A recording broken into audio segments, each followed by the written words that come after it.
Hi friends, today நம்ம கத்திரிக்காய் goods எப்படி செய்யலான்னு பார்க்கலாம் வாங்க. அரை டம்ளர் சிறுபருப்பு எடுத்து போட்டு வாஷ் பண்ணி க்ளீன் பண்ணி எடுத்து வச்சுருக்கேன். 3 கத்திரிக்காய் குட்டி குட்டி கட் பண்ணி தண்ணியில் போட்டு வாஷ் பண்ணி வச்சுருக்கேன். அதை இதில் போட்டு சேர்த்துக்கலாம். 3 பச்சை மிளகாய் ஆட் பண்ணிக்கலாம். ஒரு 5 பூண்டு ஆட் பண்ணிக்கலாம். வெங்காயம் ஒரு பெரிய வெங்காயம் 1 ஆட் பண்ணிக்கலாம். 2 மீடியம் சைஸ் தக்காளி பொடி பொடியாக கட் பண்ணி வச்சுருக்கோம். அதையே இதில் ஆட் பண்ணிக்கலாம். இப்போ நம்ம குழம்பு மிளகாத்தூள் இதில் பண்ணிக்கிறேன். மஞ்சள் தூள் கொஞ்சம் ஆட் பண்ணிக்கிறேன்.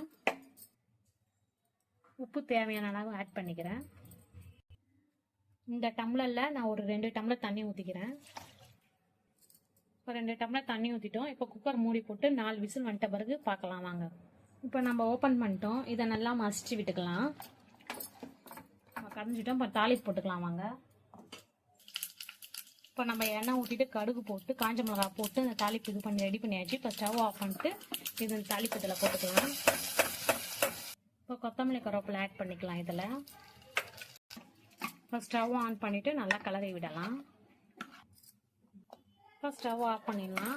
இப்போ நம்ம கத்திரிக்காய் கூட்ஸ் ரெடி ஆயிடுச்சு. இது இட்லி, தோசைக்கு, பொங்கலுக்கு நல்லா சூப்பராக டேஸ்ட்டாக இருக்கும். பிடிச்சிருந்தா லைக் பண்ணுங்கள், ஷேர் பண்ணுங்கள், சப்ஸ்கிரைப் பண்ணுங்கள்.